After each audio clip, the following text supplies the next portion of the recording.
a más de 300 millas del Chimborazo y a 100 de las nieves del Cotopaxi, en el territorio más inhóspito de los Andes ecuatoriales, se encuentra un misterioso valle de montaña, el país de los ciegos, aislado del resto de los hombres.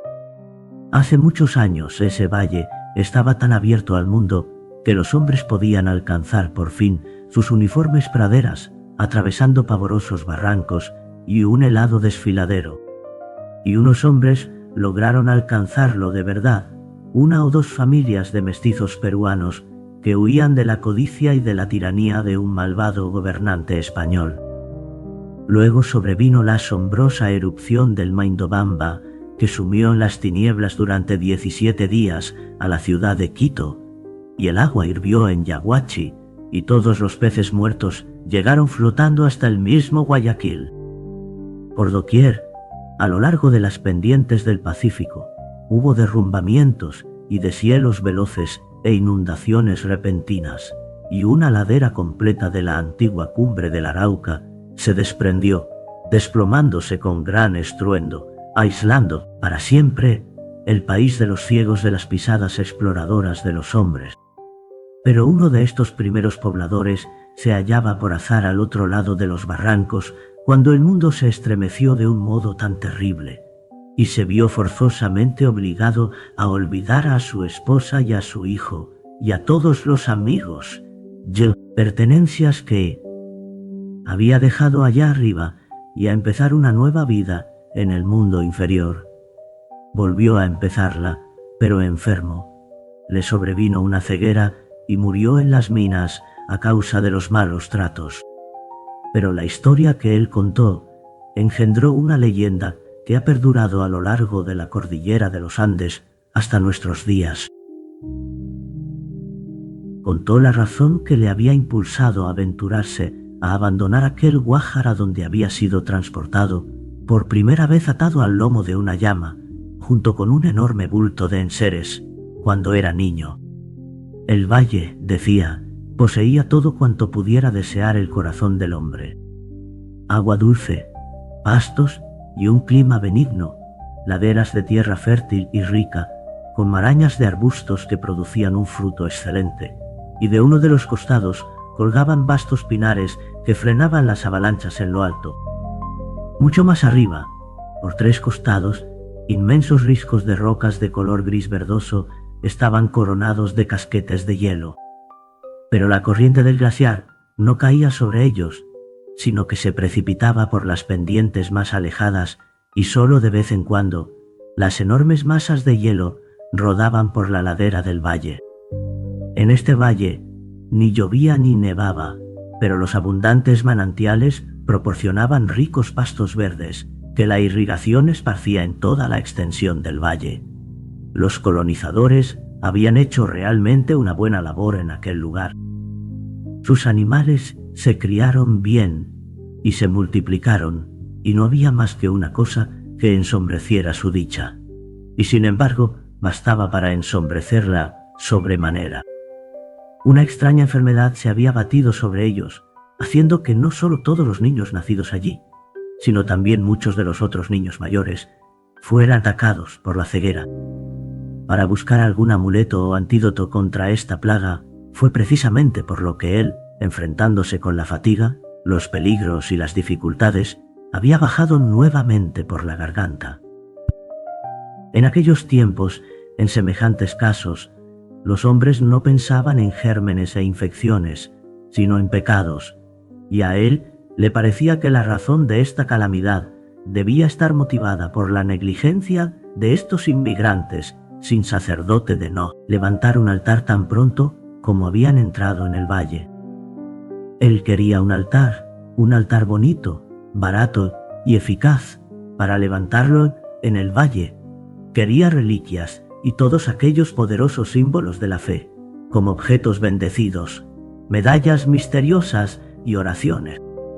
En su mochila llevaba una barra de plata cuyo lugar de procedencia no quiso explicar, insistiendo que en el valle no había plata, con la reiteración propia de un mentiroso inexperto. Dijo que habían fundido todas sus monedas y adornos en una sola pieza, para comprar el sagrado remedio contra su enfermedad, ya que allá arriba, para poco o nada, necesitaban aquel tesoro.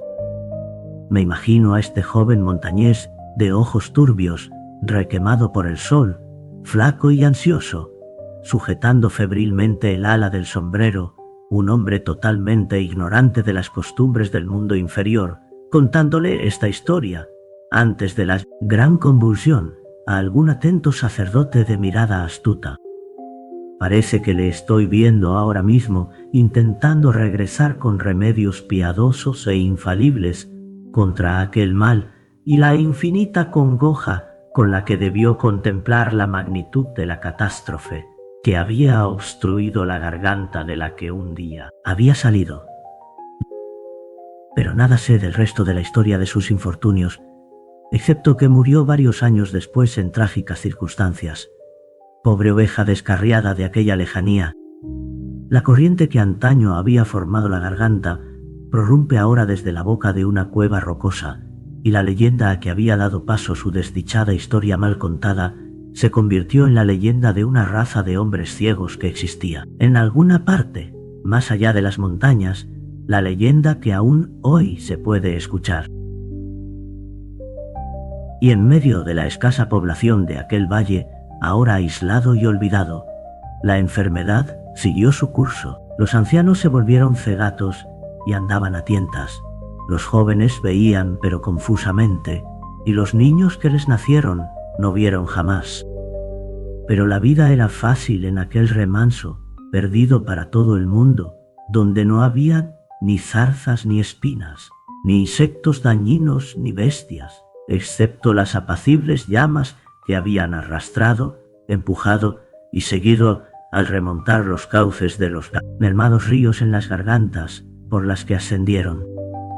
El ofuscamiento de la vista había sido tan gradual que apenas se dieron cuenta de su pérdida. Guiaban a los niños ciegos de acá para allá hasta que llegaban a conocer el valle maravillosamente bien. Y cuando por fin la vista se agotó entre ellos, la raza sobrevivió. Tuvieron incluso tiempo de adaptarse a controlar a ciegas el fuego, que encendían con cuidado en hornillos de piedra. Al principio fueron una raza simple, analfabeta, solo ligeramente tocada por la civilización española, pero con restos de tradición artística del antiguo Perú y de su perdida filosofía. A una generación le siguió otra. Olvidaron muchas cosas, inventaron otras muchas. Su tradición del mundo mayor del que procedían adquirió un tinte mítico e incierto. En todas las cosas, excepto en la vista, eran recios y capaces, y al poco, por los azares del nacimiento y de la herencia, surgió entre ellos alguien que poseía una mente original, que sabía hablarles y persuadirles de las cosas. Y luego surgió otro. Estos dos murieron, dejando sus efectos, y la pequeña comunidad creció en número y en entendimiento, y enfrentó y resolvió los problemas económicos y sociales que se presentaban. A una generación le siguió otra, y a esta otra más. Vino un tiempo en que nació un niño, 15 generaciones después de aquel antepasado, que había salido del valle con una barra de plata en busca de la ayuda de Dios, y que jamás volvió. Aproximadamente entonces fue cuando, por azar, apareció en esta comunidad un hombre procedente del mundo exterior, y esta es la historia de aquel hombre. Era un montañero de la región cercana a Quito, un hombre que había bajado hasta el mar y había visto el mundo, un lector de libros de un modo original, un hombre avispado y emprendedor que fue contratado por un grupo de ingleses que habían venido a Ecuador para escalar montañas, en sustitución de uno de sus 3 guías suizos que había caído enfermo. Él escaló y escaló allá, y después vino el intento de escalar el Parascotopetl, el Matterhorn de los Andes, en el que se perdió para el mundo exterior. La historia del accidente ha sido escrita una docena de veces. La narración de Pointer es la mejor. Cuenta cómo el grupo fue venciendo su difícil y casi vertical camino hasta los mismos pies del último y mayor de los precipicios, y cómo construyeron un refugio nocturno entre la nieve, sobre el pequeño saliente de una roca, y con un toque de auténtico dramatismo, cómo se dieron cuenta al poco tiempo de que Núñez ya no estaba entre ellos. Gritaron y no hubo respuesta. Gritaron y silbaron, y durante el resto de la noche ya no pudieron conciliar el sueño. A la clara luz de la mañana hallaron las huellas de su caída. Parece imposible que él no pudiera articular ni un sonido. Había resbalado hacia el este, en dirección a la ladera desconocida de la montaña. Mucho más abajo se había golpeado contra un escarpado helero y había seguido bajando abriendo un surco en medio de una avalancha de nieve. Su rastro iba a parar directamente al borde de un pavoroso precipicio, y más allá de este, todo quedaba sumido en el misterio. Abajo, mucho más abajo, a una distancia indeterminada a causa de la bruma, pudieron ver unos árboles que se erguían en un valle angosto y confinado. El perdido país de los ciegos. Pero ellos no sabían que se trataba del país de los ciegos, ni tampoco podían distinguirlo en modo alguno de cualquier otro retazo de valle angosto de tierras altas. Desalentados por el desastre, abandonaron su intento aquella misma tarde y Pointer fue llamado a filas antes de que pudiera llevar a cabo otro ataque. Hasta hoy, el Parascotopetl continúa exhibiendo su cumbre virgen y el refugio de Pointer se desmorona entre las nieves sin que nadie haya vuelto a visitarlo. Pero el hombre caído sobrevivió. Al final del declive, se precipitó durante 1000 pies y se desplomó envuelto en una nube de nieve sobre un helero aún más escarpado que el anterior. Al llegar a este, estaba mareado, aturdido e insensible, pero sin un solo hueso roto en su cuerpo. ¡Ah! Y entonces, por fin, fue a parar a unos declives más suaves, y por fin dejó de rodar y se quedó inmóvil, sepultado en medio de un montón de masas blancas que le habían acompañado salvándole. Volvió en sí con la oscura sensación de que se encontraba enfermo en la cama. Luego se dio cuenta de su situación con la inteligencia de un montañero y tras descansar un poco, se fue liberando de su envoltura hasta que alcanzó a ver las estrellas. Durante un tiempo descansó tumbado boca abajo, preguntándose dónde estaba y qué era lo que le había ocurrido. Exploró sus miembros y descubrió que varios de sus botones habían desaparecido y que su chaqueta se le había subido por encima de la cabeza, que su cuchillo se le había caído del bolsillo y que había perdido su sombrero a pesar de haberlo atado con una cuerda por debajo de la barbilla. Recordó que había estado buscando piedras sueltas para levantar la parte que le correspondía del muro del refugio. También su hacha para el hielo había desaparecido. Decidió que debía haber caído y levantó la vista para ver, exagerado por la luz espectral de la luna creciente, el tremendo vuelo que había emprendido. Durante un rato se quedó inmóvil, contemplando anonadado el imponente barranco que se erguía en lo alto como una torre pálida que fuese surgiendo por momentos de la apacible marea de las tinieblas. Su belleza fantasmagórica y misteriosa le dejó sin aliento un instante, y luego se apoderó de él un paroxismo convulso de risas y sollozos.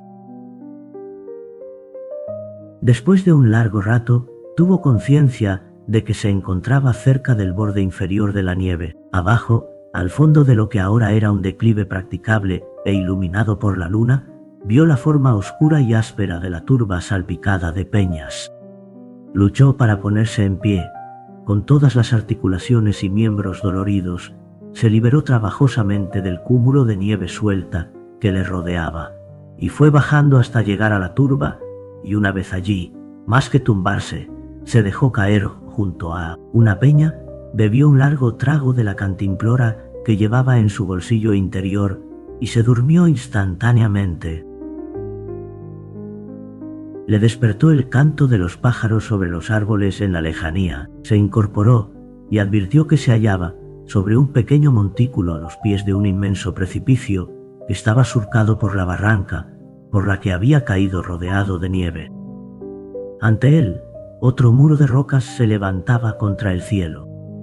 La garganta entre estos precipicios iba de este a oeste y estaba bañada por el sol de la mañana, que iluminaba hacia el oeste la masa de la montaña caída que obstruía la garganta descendiente.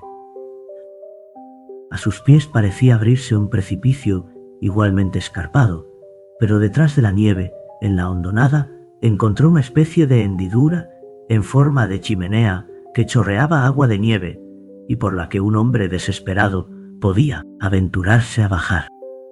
Lo encontró más fácil de lo que parecía y llegó por fin a otro montículo desolado y luego, tras trepar por unas rocas que no revestían una dificultad especial, alcanzó una escarpada pendiente de árboles.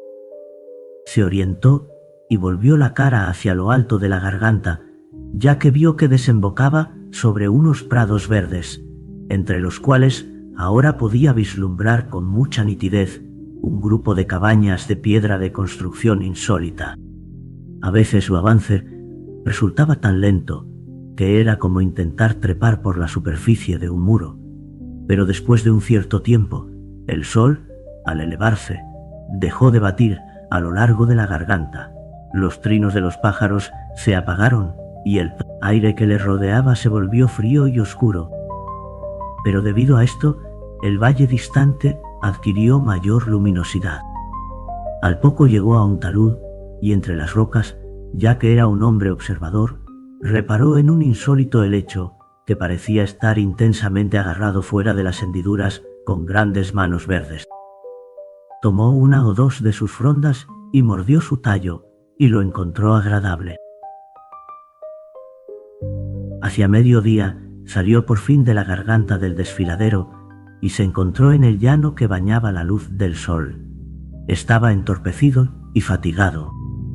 Se sentó a la sombra de una roca, rellenó su cantimplora en un manantial, bebiendo hasta vaciarla, y permaneció un tiempo descansando antes de dirigirse hacia las casas. Le resultaban muy extrañas a sus ojos, y a medida que lo miraba, toda la apariencia de aquel valle le parecía cada vez más misteriosa e insólita. La mayor parte de su superficie estaba formada por un exuberante prado verde de manifiesto cultivo, sistemático, pieza por pieza. En lo alto del valle, y rodeándolo, había un muro, y lo que parecía ser un canal de agua circunferencial, del que partían pequeños hilos de agua que alimentaban el prado, y en las laderas más altas, unos rebaños de llamas pacían en los escasos pastos. Y unos cobertizos, al parecer establos o lugares de forraje para las llamas, se levantaban aquí y allá, adosados al muro colindante. Los canalillos de irrigación iban a dar todos a un canal principal situado en el centro del valle, que orillaba a ambos lados un muro que se elevaba hasta el pecho. Esto le daba un singular carácter urbano a este recluido lugar, un carácter fuertemente acrecentado por el hecho de que un gran número de caminos pavimentados con piedras blancas y negras, y cada uno de ellos con una curiosa aserita a los lados, partía en todas direcciones de forma metódica y ordenada.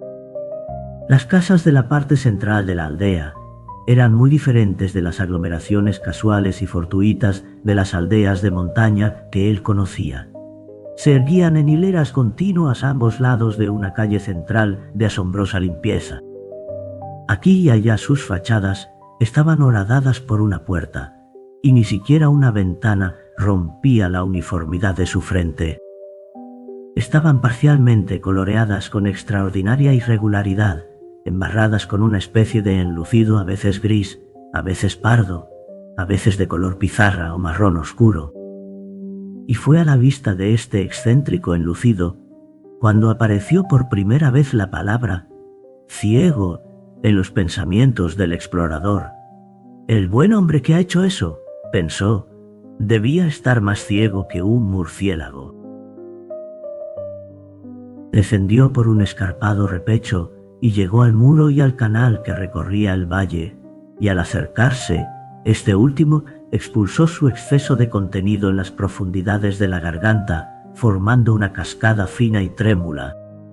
Podía ver ahora, en la parte más remota del prado, a un buen número de hombres y mujeres descansando sobre apilados montones de hierba, como si estuvieran durmiendo la siesta, y más cerca de la aldea, a un número de niños recostados, y luego, más cerca todavía, a 3 hombres que acarreaban cubos en horquillas por un caminito que partía hacia las casas, desde el muro que rodeaba el valle.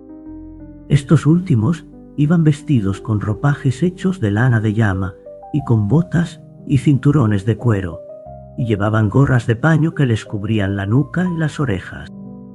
Marchaban uno tras otro, en fila india, andando despacio y bostezando al andar, como si hubieran estado levantados toda la noche. Había algo tan tranquilizador, próspero y respetable en su porte, que tras un momento de vacilación, Núñez se adelantó visiblemente todo cuanto pudo sobre la roca, y lanzó un grito poderoso cuyo eco resonó en todo el valle. Los 3 hombres se detuvieron y movieron sus cabezas como si estuvieran mirando a su alrededor. Volvieron las caras de un lado a otro, y Núñez gesticuló.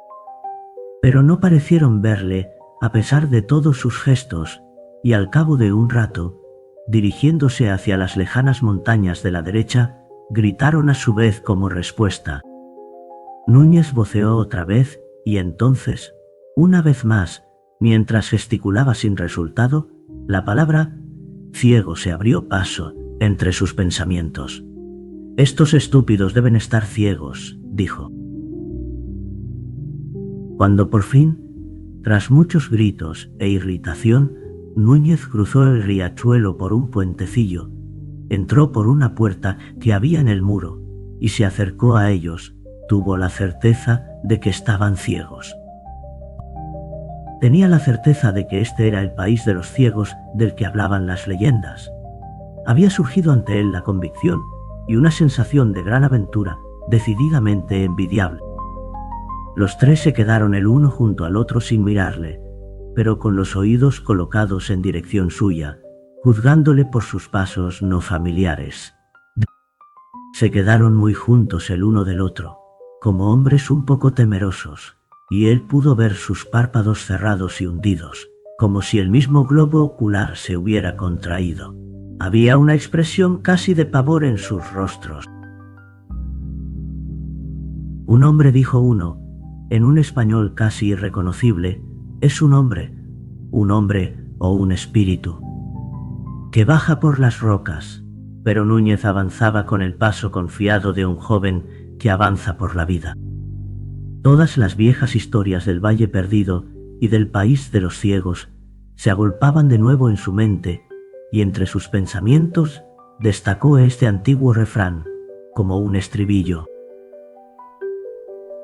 En el país de los ciegos, el tuerto es el rey. En el país de los ciegos, el tuerto es el rey. Y con mucha cortesía procedió a saludarles. Les dirigió la palabra utilizando sus ojos. «¿De dónde viene, hermano Pedro?», preguntó uno. «Ha bajado de las rocas». «Vengo del otro lado de las montañas», dijo Núñez, «del país que está más allá, donde los hombres pueden ver. De un lugar cercano a Bogotá, donde hay centenares de miles de personas y donde la ciudad no puede abarcarse con la vista». «¿Vista?», refunfuñó Pedro. «¿Vista? Viene de las rocas», dijo el segundo ciego. Núñez vio que el paño de sus abrigos estaba confeccionado de un modo curioso, cada uno de ellos con costuras diferentes. Le sobrecogieron realizando un movimiento simultáneo hacia él, alargando los 3 una mano. Retrocedió para alejarse del avance de aquellos dedos extendidos. «Ven acá», dijo el tercer ciego. Siguiendo su ademán, y asiéndole diestramente, y sujetaron a Núñez y le palparon por todas partes, sin decir ni una palabra hasta que hubieron terminado. «¡Cuidado!», gritó él con un dedo en el ojo, notando que ellos pensaban que aquel órgano con la agitación de sus tapaderas resultaba una cosa extraña en él, y volvieron a tocarlo. «Extraña criatura», Correa dijo a aquel que se llamaba Pedro, «¿habéis notado lo áspero que tiene el pelo? Es igual que el pelo de la llama». «Es tan áspero como las rocas que lo engendraron», dijo Correa, investigando la barbilla no rasurada de Núñez con mano suave y ligeramente húmeda. «Tal vez se refine». Núñez luchó un poco para zafarse de aquel examen, pero le sujetaron con firmeza. «Cuidado», volvió a decir. «Habla», dijo el tercer hombre. «No cabe duda de que es un hombre». Dijo Pedro ante la tosquedad de su chaqueta. «¿Y has venido al mundo?», preguntó Pedro. «He salido de él». Cruzando montañas y glaciares, justo por encima de esas alturas, a medio camino del sol, de un inmenso mundo que baja hasta el mar tras 12 días de camino. Apenas parecían escucharle. «Nuestros padres nos contaron que los hombres podían ser criados por las fuerzas de la naturaleza», dijo Correa, «por el calor de las cosas, la humedad y la podredumbre. «Conduzcámosle ante los ancianos», dijo Pedro. «Grita primero», dijo Correa, «no sea que los niños se asusten. Este es un acontecimiento extraordinario». Y así gritaron, y Pedro se encaminó el primero, tomando a Núñez de la mano para conducirle hacia las casas. Él retiró la mano diciendo: «¿Puedo ver?». «¿Ver?», dijo Correa. «Sí, ver», dijo Núñez, volviéndose hacia él y tropezando en el cubo de Pedro. «Sus sentidos aún son imperfectos», dijo el tercer ciego. «Tropieza y habla con palabras sin significado. Llévale de la mano». «Como queráis», dijo Núñez dejándose llevar mientras reía. Parecían no tener ni la menor noción de la vista. Bien, a su debido tiempo ya les enseñaría él. Oyó los gritos de la gente y vio a una serie de figuras que se reunían en la calle principal de la aldea. Comprobó que ese primer encuentro con la población del país de los ciegos ponía a prueba sus nervios y su paciencia más de lo que había previsto. El lugar le pareció más grande a medida que se iba acercando, y los enlucidos embarrados más extravagantes, y una multitud de niños, de hombres y de mujeres, reparó complacido en que algunas de aquellas mujeres y muchachas poseían rostros muy agradables a pesar de que todas ellas tenían ojos cerrados y hundidos. Comenzó a rodearle, a agarrarle, a tocarle con manos suaves y sensibles, oliéndole y escuchando cada una de las palabras que él decía. No obstante, algunas de las muchachas y de los niños se mantuvieron alejados como si sintieran miedo, y la verdad es que su voz parecía áspera y brusca en comparación con sus delicadas voces. Formaron un tumulto a su alrededor. Sus 3 guías permanecieron muy cerca de él con un esfuerzo digno de unos propietarios mientras decían una y otra vez: «Un hombre salvaje venido de las rocas». «De Bogotá», dijo él. «Bogotá, al otro lado de las cumbres de las montañas. Un hombre salvaje, que utiliza palabras salvajes», dijo Pedro. «¿Habéis oído eso, Bogotá? Su mente apenas está formada. No posee más que los rudimentos del lenguaje». Un niño pequeño le pellizcó una mano. «Bogotá», dijo burlonamente. «¡Ay! Una ciudad distinta de vuestra aldea. Vengo de un vasto mundo, donde los hombres tienen ojos y ven». «Su nombre es Bogotá», dijeron ellos. «Ha tropezado», dijo Correa. «Ha tropezado 2 veces mientras veníamos aquí. Conducidle ante los ancianos». Y le empujaron de repente a través de una puerta que daba a una habitación tan negra como la brea, excepto en el fondo, donde brillaba débilmente un fuego. La muchedumbre se agolpó tras él y ocultó hasta el último resplandor de la luz del día, y antes de que pudiera detenerse, había caído de cabeza al tropezar con los pies de un hombre sentado. Su brazo, incontrolado, golpeó la cara de alguna persona mientras caía, sintió el blando impacto de unas facciones y oyó un grito de ira, y por un momento luchó contra una multitud de manos que se habían apresurado a agarrarle. Era una lucha desigual. Le sobrevino una vaga noción de la situación y se quedó quieto. Me he caído, dijo. No veía nada con esta intensa oscuridad. Hubo una pausa, como si las personas invisibles que le rodeaban intentasen comprender sus palabras. Luego, oyó la voz de Correa que decía: «Solo está recién formado». Tropieza al andar y mezcla en su lenguaje palabras que no tienen ningún sentido. Otros también dijeron cosas sobre él que él no oyó o no comprendió perfectamente. «¿Puedo sentarme?», preguntó en una pausa. «No volveré a luchar contra vosotros», deliberaron y le dejaron levantarse. La voz de un hombre más anciano comenzó a interrogarle, y Núñez se encontró intentando explicar el vasto mundo de donde había caído, y el cielo y las montañas, y la vista y maravillas parecidas a estos ancianos sentados en la oscuridad en el país de los ciegos.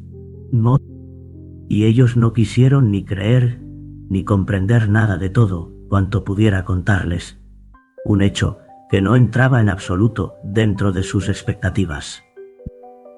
Estas personas hacía 14 generaciones que eran ciegas y que estaban aisladas de todo el mundo visible. La historia del mundo exterior se había borrado convirtiéndose en un cuento de niños, y habían dejado de preocuparse de cualquier cosa que estuviera más allá de las pendientes rocosas cuyas alturas dominaba su muro de protección.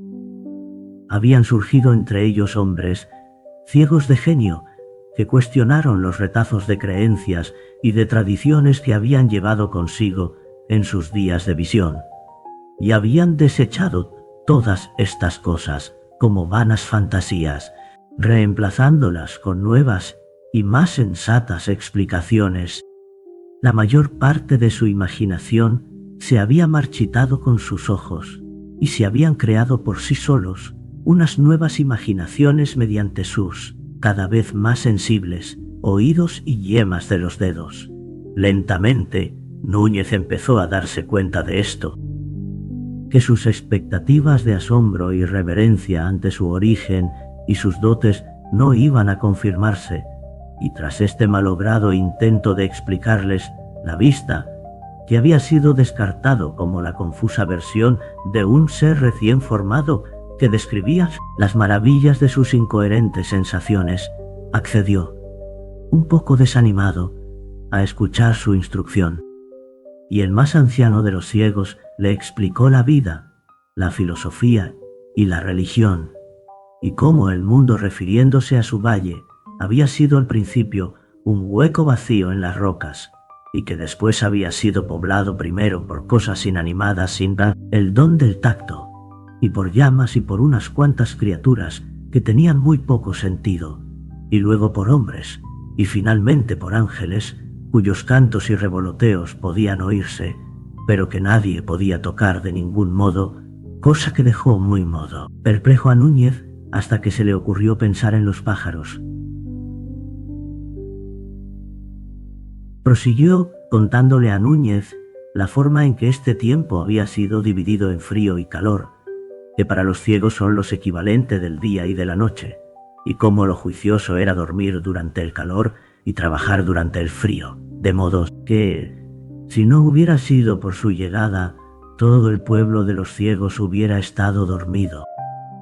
Dijo que Núñez debía haber sido creado especialmente para aprender y ponerse al servicio de la sabiduría que ellos habían adquirido, y que debido a toda su incoherencia mental y a sus tropiezos, debía tener valor y procurar hacer todo lo posible para aprender, ante lo cual todas las personas que se encontraban en el umbral prorrumpieron en murmullos de aliento cuantos.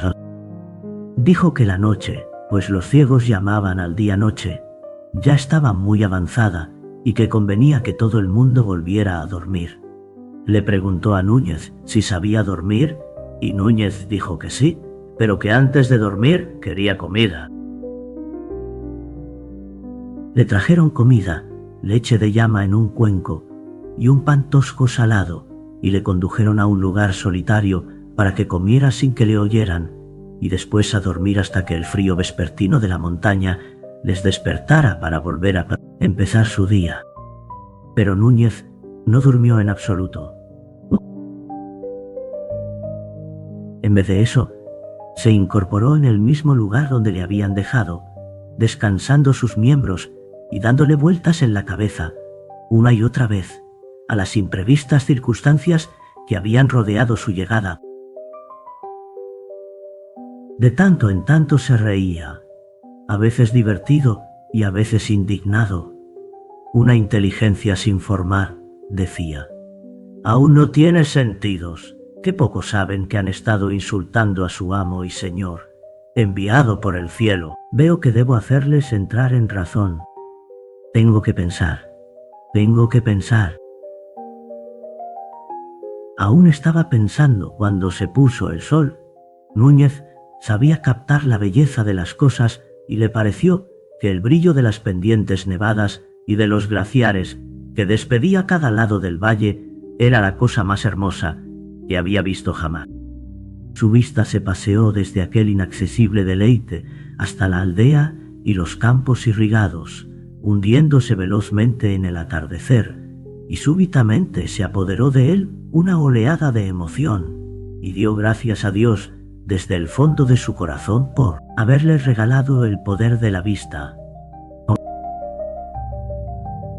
Oyó una voz que le llamaba desde fuera de la aldea. Bogotá, ven aquí. Al oír esto, dejó de sonreír. Ya le enseñaría a esta gente de una vez por todas lo que significaba tener vista para un hombre. Le buscarían, pero no le encontrarían. No te muevas, Bogotá, dijo la voz. Rió sin hacer ruido y se apartó del camino con 2 pasos furtivos. No pises la hierba, Bogotá, eso no está permitido.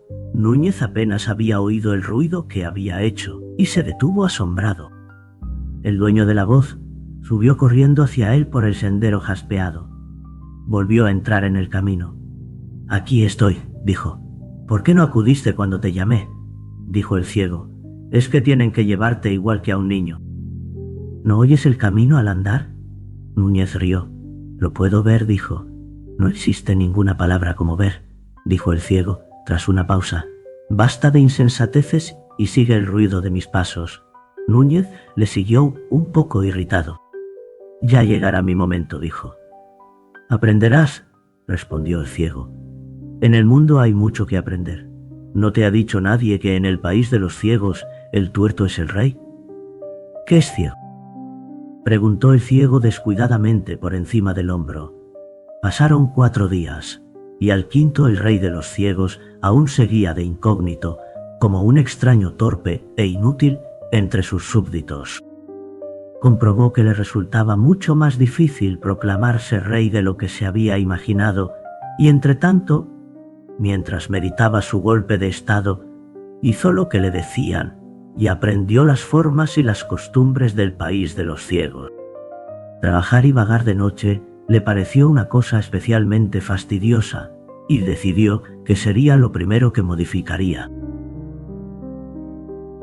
Aquella gente llevaba una vida simple y laboriosa, con todos los elementos de virtud y de felicidad, tal y como estas cosas pueden ser entendidas por los hombres.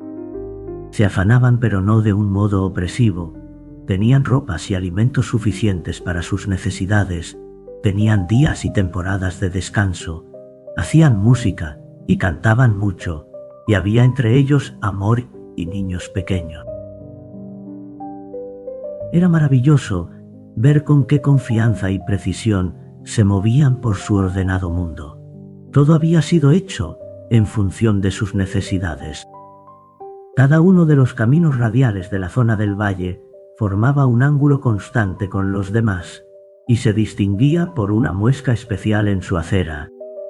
Todos los obstáculos e irregularidades de los caminos o del prado habían sido suprimidos desde hacía mucho tiempo y todos sus métodos y procedimientos habían surgido de modo natural de la peculiaridad de sus necesidades.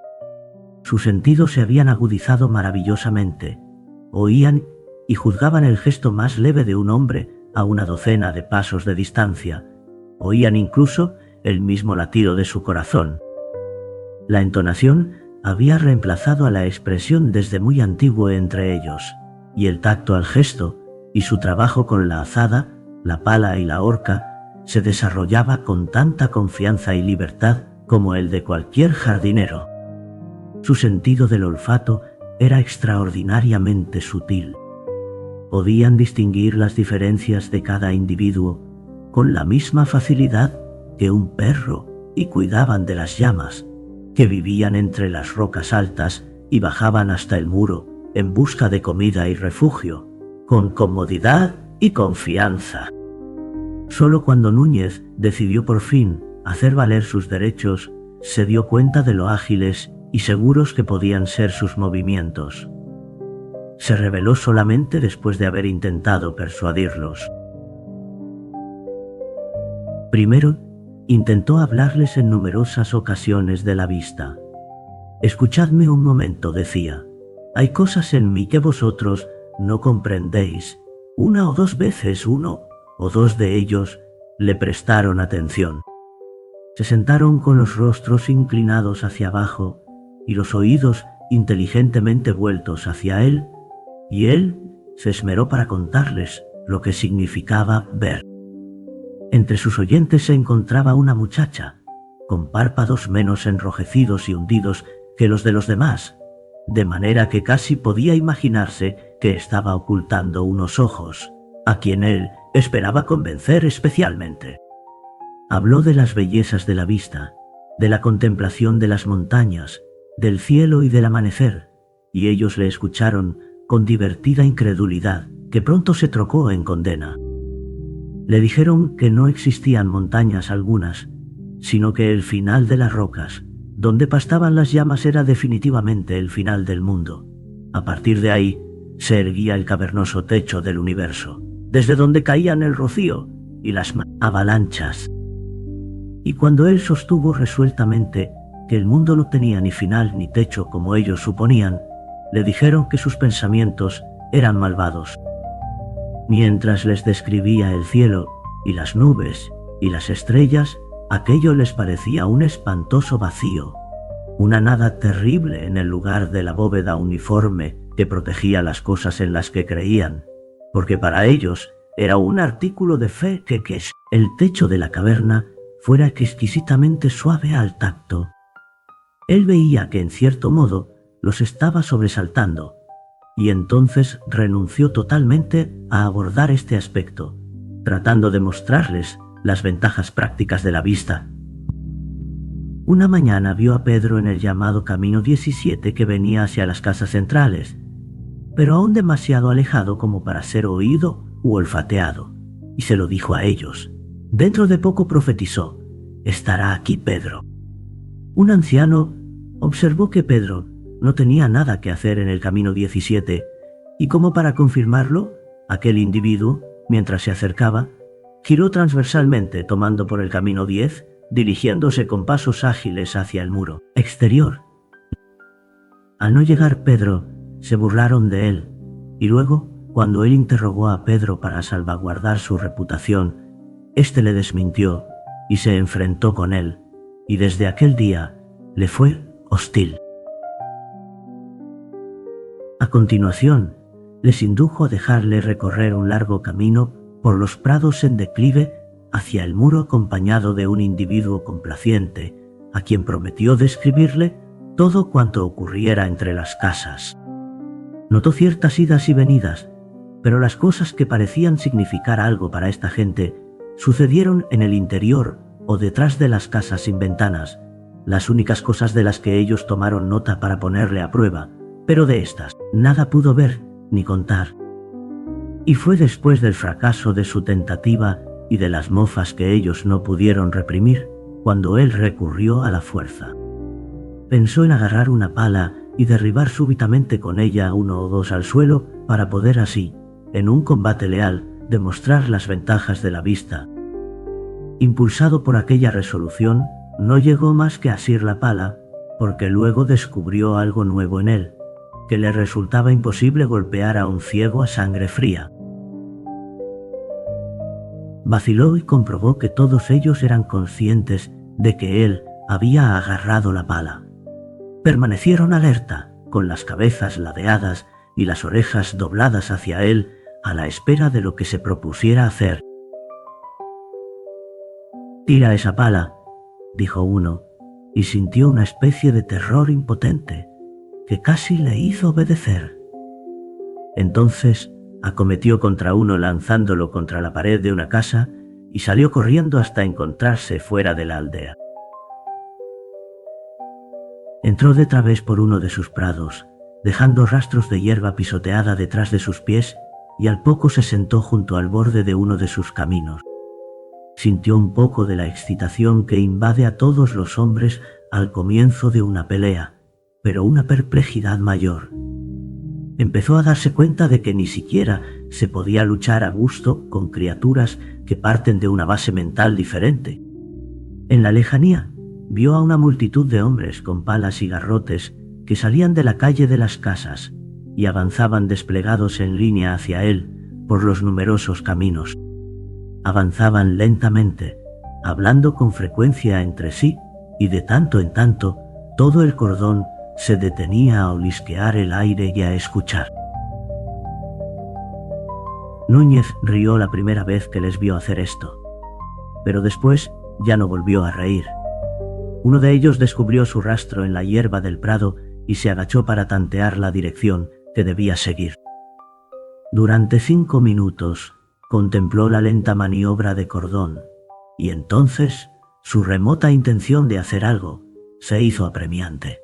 Se levantó, dio 1 o 2 pasos hacia el muro circunferencial, se volvió y desanduvo un poco el camino. Y allí estaban todos, como una luna creciente, inmóviles y a la escucha. También se quedó inmóvil, sujetando la pala con fuerza con las 2 manos. ¿Debía cargar contra ellos?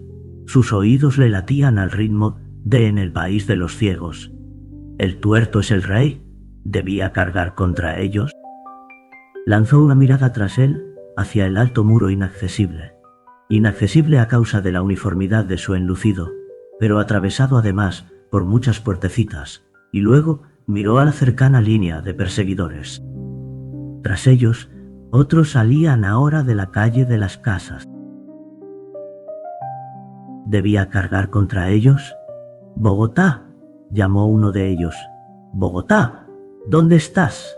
Apretó su pala con mucha más fuerza y avanzó por los prados bajando hacia el lugar de las viviendas, y en cuanto se movió, ellos convergieron hacia él. «Como me toquen los mato», juró. «Sabe Dios que lo haré. Los golpearé», voceó con fuerza. «Oídme, voy a hacer lo que quiera en este valle. ¿Me habéis oído? Voy a hacer lo que quiera, e iré a donde quiera». Se cernían sobre él con rapidez, a tientas, pero moviéndose con agilidad. Era igual que jugar a la gallinita ciega, con todos menos uno con los ojos vendados. «¡Apresadle!», gritó uno. Y se encontró en el arco de una curva de perseguidores en movimiento. Sintió repentinamente la necesidad de ser activo y resuelto. «¿No lo comprendéis?», gritó con una voz que pretendía ser estentórea y resuelta, pero que se le quebró en la garganta.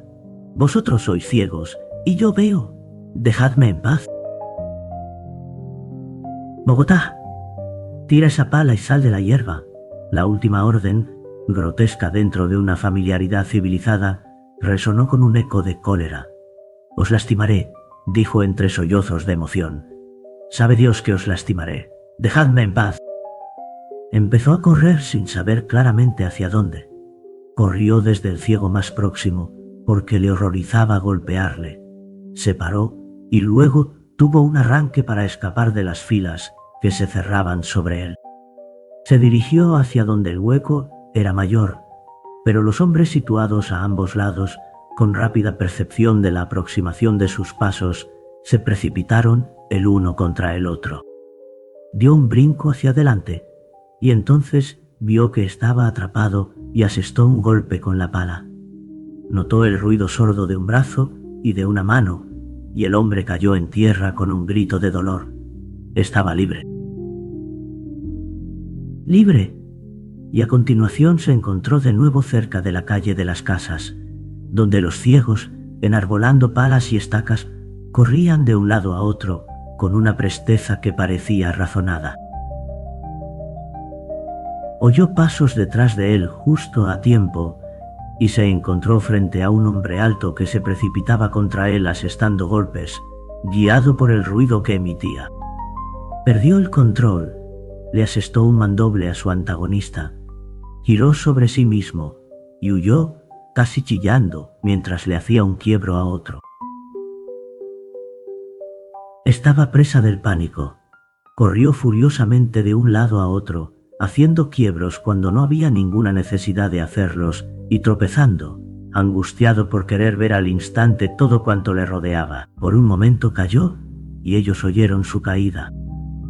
Muy lejos, en el muro de circunvalación, una puertecita le pareció un refugio celestial y se dirigió hacia ella en una carrera desenfrenada.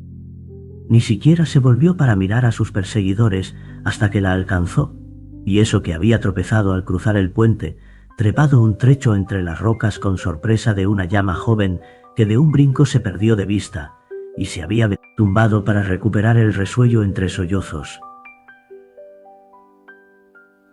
Y así concluyó su golpe de estado. Se quedó fuera del muro del Valle de los Ciegos durante 2 noches y 2 días, sin comida ni techo, y meditó sobre lo inesperado de los acontecimientos. Durante estas meditaciones, repitió con mucha frecuencia, y cada vez con un tono de mayor escarnio: en el país de los ciegos, el tuerto es el rey. Estuvo pensando principalmente en las formas de luchar y de conquistar a este pueblo, pero se fue abriendo paso en él la idea de que no había ninguna posibilidad que fuera viable. No disponía de armas, y ahora le resultaría difícil conseguir una POM. El cáncer de la civilización le había alcanzado incluso en Bogotá, y le resultaba inconcebible el hecho de bajar a asesinar a un ciego. Claro que si lo hacía, podría entonces dictar condiciones bajo la amenaza de asesinarlos a todos. Pero antes o después tendría que dormir. También intentó encontrar comida entre los pinos y un abrigo bajo sus ramas para protegerse de las heladas de la noche, y con menos convencimiento, capturar a una llama por medio de un ardid para tratar de matarla, tal vez golpeándola con una piedra, para poder así, finalmente, comerse una parte. Pero las llamas recelaban de él y le miraban con sus desconfiados ojos marrones y escupían cuando se acercaba. El miedo y el estremecimiento se apoderaron de él durante el segundo día. Finalmente, bajó gateando hasta el muro del país de los ciegos e intentó hacer un pacto. Bajó arrastrándose por el torrente, gritando, hasta que 2 ciegos salieron por la puerta y hablaron con él. Estaba loco, dijo él, pero es porque estaba recién formado. Le dijeron que aquello estaba mejor. Les dijo que ahora estaba más cuerdo y arrepentido de todo lo que había hecho. Luego lloró sin querer, porque ahora se sentía muy débil y enfermo, y ellos lo tomaron como una señal favorable. Le preguntaron si aún pensaba que podía ver. No, dijo él, eso era una insensatez. Esa palabra no significa nada, menos que nada. Le preguntaron qué había sobre sus cabezas. A una altura aproximada de 100 hombres hay un techo encima del mundo, de roca, y muy suave. Volvió a estallar en histéricos sollozos. Antes de que me sigáis preguntando, dadme algo de comer o me moriré. Se esperaba unos castigos horribles, pero estos ciegos poseían la capacidad de ser tolerantes. Consideraron su rebelión como una prueba más de su idiotez e inferioridad general, y tras azotarle, Le encomendaron las tareas más simples y más pesadas que podían encomendarle a nadie, y él, al no ver otra forma de vivir, hizo sumisamente lo que le decían. Enfermó durante algunos días y lo cuidaron afablemente.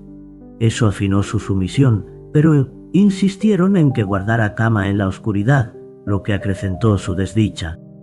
Y vinieron a verle filósofos ciegos, y le hablaron de la perversa ligereza de su mente, reprochándole de forma tan solemne sus dudas acerca de la tapadera que cubría su cacerola cósmica, que casi empezó a dudar de si no sería realmente víctima de una alucinación por no verla encima de su cabeza. De este modo Núñez se convirtió en ciudadano del país de los ciegos, y estos dejaron de ser un pueblo generalizado y se convirtieron en individuos familiares para él, mientras que el mundo más allá de las montañas se volvía cada vez más remoto e irreal. Estaba Jacob, su amo, un hombre afable cuando no estaba irritado. Estaba Pedro, el sobrino de Jacob, y estaba Medina Saroté, que era la hija menor de Jacob. Era poco apreciada en el mundo de los ciegos, porque poseía un rostro bien definido y carecía de esa tersura satisfactoria y satinada que es el ideal de la belleza femenina de un ciego. Pero Núñez pensó que era bella al principio, y poco a poco, el ser más bello de toda la creación. Sus párpados cerrados no estaban hundidos y enrojecidos según la norma que imperaba en el valle, sino que por su forma parecía como si pudieran volver a abrirse en cualquier momento. Y además tenía largas pestañas, lo que se consideraba como una grave deformidad, y su voz era fuerte y no satisfacía los delicados oídos de los cortejadores del valle, de tal modo que no tenía ningún pretendiente. Entonces llegó un momento en que Núñez pensó que, si lograba conquistarla, se resignaría a vivir en el valle el resto de sus días. La espiaba. Buscó las ocasiones de prestarle pequeños servicios y al poco reparó en que ella le observaba. Una vez, en la reunión de un día de fiesta, se sentaron el uno junto al otro en la penumbra de una noche estrellada, acompañados por una melodía acariciadora. Su mano se posó sobre la de ella y se atrevió a apretarla. Entonces, con mucha ternura, ella le devolvió su presión. Y un día, mientras comían en la oscuridad, él notó que su mano le buscaba suavemente, y como por azar se levantó una llamarada del fuego en aquel momento, pudo ver la ternura reflejada en su rostro. Trató entonces de hablar con ella. Fue a verla un día mientras ella hilaba sentada a la luz de la luna de verano. La luz la convertía en un objeto plateado y misterioso. Se sentó a sus pies y le dijo que la amaba, y le dijo también cuán hermosa le parecía. Él poseía la voz de un enamorado y le habló con tierna reverencia, que casi parecía temor, y ella, que jamás había sido interpelada con adoración, no le dio ninguna respuesta concreta, pero resultaba patente que sus palabras habían sido oídas con agrado. Después de aquello, habló con ella cada vez que se le presentaba la ocasión. El valle se convirtió en el mundo para él, y el mundo más allá de las montañas, donde los hombres vivían a la luz del sol, no le parecía más que un cuento de hadas que algún día derramaría en los oídos de ella. Tras muchos titubeos y muy tímidamente, él le habló de la vista. La vista le parecía a ella la más poética de las fantasías, y escuchaba su descripción de las estrellas y de las montañas, y de la palidez y dulzura de su belleza, como si se tratara de una indulgente complicidad. Ella no creía, solo podía comprender a medias, pero se sentía misteriosamente complacida, y a él le parecía que le comprendía totalmente. Su amor le hizo perder el miedo y adquirir confianza. Y pronto le propuso pedirla en matrimonio a Jacob y a los ancianos, pero ella se mostró temerosa y aplazó su propuesta. Y fue una de sus hermanas mayores quien primero le contó a Jacob que Medina Saroté y Núñez estaban enamorados. Desde el primer momento hubo una gran oposición al matrimonio de Núñez con Medina Saroté, no tanto porque la tuvieran en gran estima, sino porque a él le consideraban como a un ser aparte, un idiota incompetente muy por debajo del nivel permitido a un hombre. Sus hermanas se opusieron agriamente, arguyendo que el descrédito caería sobre todos ellos, y el viejo Jacob, si bien había acabado por tomarle cariño a su obediente y torpe siervo, meneó la cabeza diciendo que no podía ser.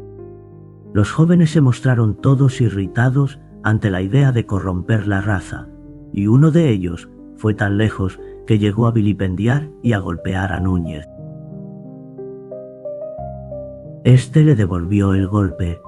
Entonces, por primera vez, apreció las ventajas de poder ver, incluso a la luz del atardecer, y después de que se acabara aquella pelea, nadie se mostró dispuesto a levantarle la mano. Pero su matrimonio le siguió pareciendo imposible. El viejo Jacob sentía ternura por su hija pequeña y se afligía cuando ella venía a llorar sobre su hombro. «Verás, hija mía, es que él es un idiota, padece alucinaciones y no sabe hacer nada a derechas». «Lo sé», lloraba Medina Saroté. «Pero ahora es mejor que antes. Está mejorando. Y es fuerte, padre querido, y gentil. Más fuerte y más gentil que ningún hombre en el mundo. Y me ama y yo también le amo, padre». El viejo Jacob se sintió muy angustiado por no poder consolar a su hija, y además, lo que le angustiaba aún más, a él le gustaba Núñez por muchos conceptos. Así que acudió a sentarse a la tétrica cámara de consejos con los otros ancianos y, prestando atención al rumbo de la conversación, dijo en el momento oportuno: «Es mejor de lo que era, y es muy probable que algún día nos parezca tan cuerdo como nosotros». Al cabo de un rato, a uno de los ancianos, que reflexionó profundamente, se le ocurrió una idea. Era el gran doctor de este pueblo, el que curaba todos los males y poseía una mente muy filosófica y llena de inventiva. Su idea consistía en curar a Núñez de sus peculiaridades. «He reconocido a Bogotá», dijo, «y su caso a mí me parece muy claro. Mi diagnóstico es que podría curarse con toda probabilidad». «En eso es en lo que yo siempre he confiado», replicó el viejo Jacob. «Tiene una afección en el cerebro», dijo el doctor ciego. Los ancianos murmuraron asintiendo. «¿Y cuál es esa afección?» «Ah», dijo el viejo Jacob. «Esto», dijo el doctor, contestando a su pregunta. «Esas extravagantes cosas que se llaman ojos y que existen solo para dotar a la cara de una suave y agradable depresión, están tan enfermas, en el caso de Bogotá, que han afectado a su cerebro. Están enormemente distendidas, tiene pestañas y sus párpados se mueven, y por consiguiente, su cerebro se encuentra en constante estado de irritación y destrucción». «¿Ah, sí?», dijo el viejo Jacob. «Ah, sí, y creo que puedo decir con un grado de certeza razonable que a fin de curarle completamente, solo necesitamos una simple y fácil operación quirúrgica, es decir, extraerle estos cuerpos tan irritantes». «¿Y entonces se volverá cuerdo? Adquirirá una cordura absoluta y se convertirá en un ciudadano admirable». «Doy gracias al cielo por la ciencia», dijo el viejo Jacob, y regresó inmediatamente a contarle a Núñez la buena noticia. Pero la forma en que Núñez recibió la buena noticia le pareció fría y decepcionante, y entonces le dijo: «Por el tono que adoptas, se podría pensar que mi hija no te importa». Fue Medina Saroté quien persuadió a Núñez para que aceptara la intervención de los cirujanos ciegos. «Tú no querrás que pierda el don de mi vista», dijo él. Ella meneó la cabeza. Mi mundo es la vista. La cabeza de ella se inclinó un poco más. Existen las cosas bellas, la belleza de las cosas pequeñas, las flores, los líquenes entre las rocas, la ligereza y la suavidad de unas pieles, el lejano cielo con sus nubes a la deriva, los atardeceres y las estrellas, y existes tú. Solo por ti es maravilloso tener ojos, para ver tu cara dulce y serena, tus labios bondadosos, tus amadas y hermosas manos entrecruzadas. Son mis ojos los que tú has conquistado.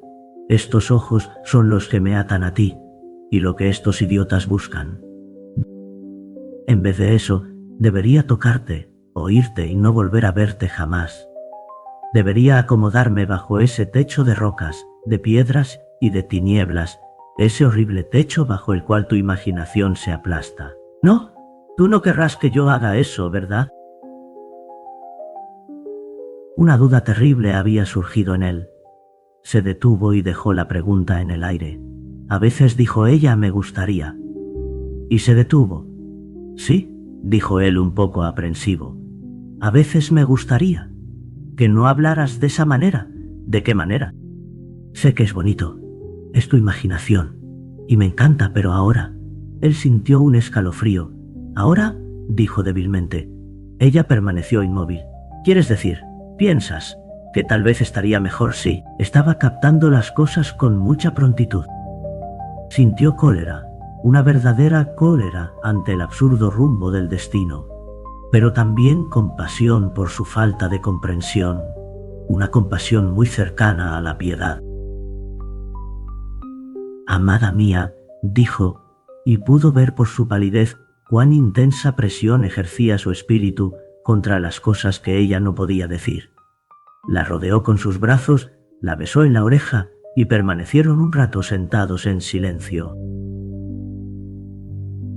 ¿Y si yo consintiera?, dijo por fin con una voz muy dulce. Ella le lanzó los brazos al cuello, llorando desesperadamente. «Oh, si consintieras», sollozó, «si consintieras de verdad». Durante la semana que precedió a la operación que iba a elevarle desde su condición de servidumbre e inferioridad hasta el nivel de un ciudadano ciego, Núñez no supo lo que significaba dormir, y todas las horas, iluminadas por la cálida luz del sol, mientras los demás dormitaban felices, las pasó sentado cavilando o vagando sin rumbo, tratando de resolver en su mente este dilema. Había dado su respuesta, había dado su consentimiento, y sin embargo no estaba seguro. Y por fin se agotó el tiempo de labor, el sol surgió con esplendor sobre las doradas crestas y comenzó para él su último día de visión.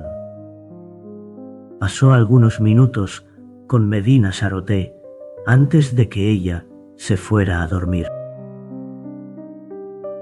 Mañana, dijo él, dejaré de ver. Corazón mío, respondió ella apretándole las manos con todas sus fuerzas. Te harán daño, pero poco, dijo ella, y si sufres. Y si sufres, amor mío, será por mí. Cariño, si el corazón y la vida de una mujer pueden recompensarte, yo te recompensaré. Mi bien querido, el de la dulce voz, yo te recompensaré. Y él se sintió inundado de piedad por sí mismo y por ella. Le abrazó y apretó sus labios contra los suyos y contempló su dulce rostro por última vez. Adiós, susurró a su amada visión. Adiós. Y luego en silencio se apartó de ella. Ella pudo oírle alejarse con pasos lentos y hubo algo en sus pisadas rítmicas que la sumieron en un llanto apasionado. Había decidido firmemente ir hasta un lugar solitario donde los prados estaban embellecidos por los narcisos blancos y permanecer allí hasta que llegara la hora de su sacrificio. Pero mientras se dirigía hacia allí, sus ojos contemplaron la mañana que como un ángel de armadura dorada se deslizaba por los barrancos. Y ante este esplendor tuvo la sensación de que él y este mundo, ciego del valle, y su amor, no eran, después de todo, más que un pozo de pecado. No se desvió tal y como se había propuesto hacer, sino que prosiguió y atravesó el muro de la circunferencia y empezó a trepar por las rocas, mientras sus ojos permanecían siempre fijos sobre el hielo y la nieve bañada por el sol. Vio su infinita belleza y su imaginación lo sobrevoló hasta llegar más allá de las cosas a las que iba a renunciar para siempre.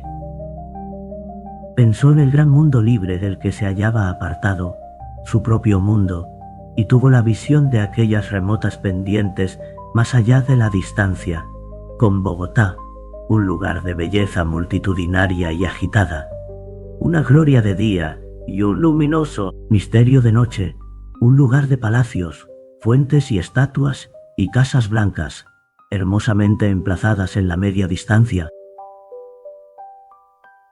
Pensó que por un día o dos uno podía muy bien bajar atravesando pasos para acercarse más y más a sus calles bulliciosas y a sus costumbres. Pensó en el viaje por río, día tras día, desde el gran Bogotá hasta el mundo más vasto de más allá, atravesando ciudades y aldeas, bosques y desiertos, en la imparable corriente del río día tras día, hasta que sus riberas se retiraran y los grandes barcos de vapor se acercaran salpicándole de espuma, y así uno alcanzaba el mar infinito, con sus miles y miles de islas, y sus barcos avistados en la nebulosa lejanía en sus incesantes periplos, alrededor del mundo más grande. Y allí, sin estar acorralado por las montañas, se podía ver el cielo.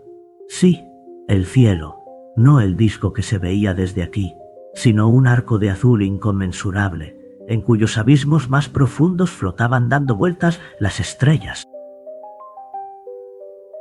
Sus ojos escrutaron la gran cortina de montañas, investigándolas ansiosamente. Por ejemplo, si subía por esa garganta y hasta esa chimenea, podría salir en lo alto de aquellos pinos achaparrados que se extendían en una especie de saliente y seguían subiendo más y más hasta pasar por encima del desfiladero, y luego ese talud podría sortearlo.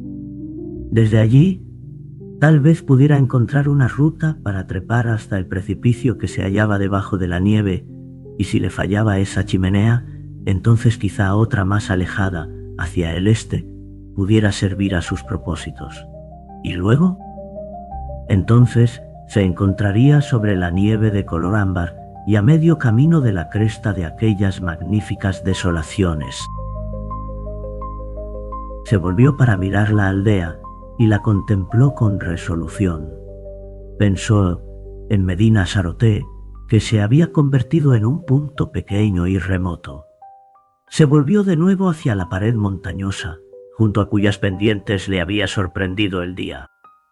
Entonces, muy circunspecto, empezó a trepar.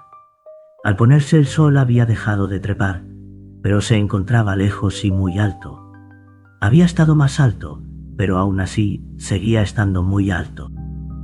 Su ropa estaba desgarrada, sus miembros, manchados de sangre, tenía magulladuras en muchos sitios, pero estaba tumbado como si se encontrara a sus anchas y en su cara lucía una sonrisa. Desde su lugar de reposo, parecía que el valle se encontraba en el fondo de un pozo a casi 1 milla de distancia. Había oscurecido ya y había bruma y sombras, aunque las cumbres de las montañas que le rodeaban eran objetos de luz y fuego. Las cumbres de las montañas que le rodeaban eran objetos de luz y fuego, y los pequeños pormenores de las rocas que tenía a mano estaban impregnados de una sutil belleza, una veta de mineral verde que traspasaba la masa gris, los destellos de las facies de cristal aquí y allá, un diminuto líquen anaranjado de minuciosa belleza muy cerca de su rostro. Había sombras profundas y misteriosas en la garganta, de un azul intenso que se tomaba púrpura, y el púrpura en una oscuridad luminosa, y en lo alto se hallaba la ilimitada inmensidad del cielo. Pero dejó de prestarle atención a estas cosas y permaneció allí tumbado, casi inactivo, sonriendo como si estuviera satisfecho por el mero hecho de haber escapado del Valle de los Ciegos, donde había pensado convertirse en rey. Se apagó el resplandor del atardecer y cuando llegó la noche, aún permanecía tumbado y apaciblemente contento bajo la fría luz de las estrellas.